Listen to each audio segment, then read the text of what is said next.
નમસ્કાર। આ વિદ્યાર્થીઓને 12,000ની શિષ્યવૃત્તિ મળી રહી છે। જાણો કોને મળશે। ભારત સરકાર દ્વારા આર્થિક રીતે નબળા પરિવારના બાળકોને 1 લાખ રૂપિયાની સહાય આપવામાં આવશે। NMMSC યોજના હેઠળ દરેક વર્ષે એક પરીક્ષા પાસ કરવી પડશે અને તમને મળશે 1 લાખ રૂપિયાની સહાય। તે જાણવા સંપૂર્ણ માહિતી હોય NMMS યોજના હેઠળ દર વર્ષે વિદ્યાર્થીઓએ 8મી પાસ કરી પછી તેમને 1 લાખ વિદ્યાર્થીઓને મળશે 12,000 રૂપિયાની સહાય। આ યોજનાના લાભ કેવી રીતે મેળવવો અને ખર્ચ કેવી રીતે કરવી તેની સંપૂર્ણ માહિતી આ વિડીયોમાં આપેલી છે। NMMS શિષ્યવૃત્તિ પાત્રતા માપદંડ।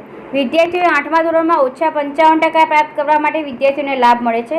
ST અથવા SC વિદ્યામાંથી આવતા વિદ્યાર્થીઓ માટે 50% છે। ફક્ત 8 પાસ કરીને 9મા વાંચનાર વિદ્યાર્થીઓ પણ આ પરીક્ષા અરજી કરી શકે છે।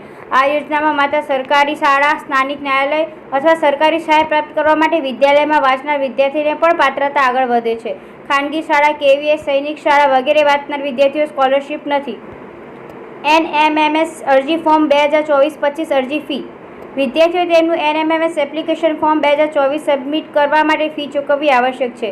નીચે માહિતી વાંચીને જાણો કે કયા રાજ્યો NMMS એપ્લિકેશન ફોર્મ 2024 માટે શુલ્ક લેતા નથી।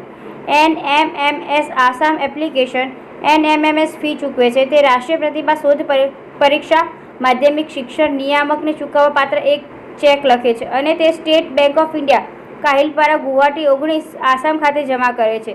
સામાન્ય શ્રેણી માટે 170, SC/ST કેટેગરી માટે 120। NMMS શિષ્યવૃત્તિ અરજી કેવી રીતે કરવી? NMMS એપ્લિકેશન ફોર્મ 2024-25 સામાન્ય રીતે ઓગસ્ટ અથવા સપ્ટેમ્બર મહિનામાં ઓનલાઈન ઉપલબ્ધ છે। વિદ્યાર્થીઓએ રાષ્ટ્રીય શિષ્યવૃત્તિ પોર્ટલ NSP પર ઓનલાઈન અરજી કરવી જોઈએ।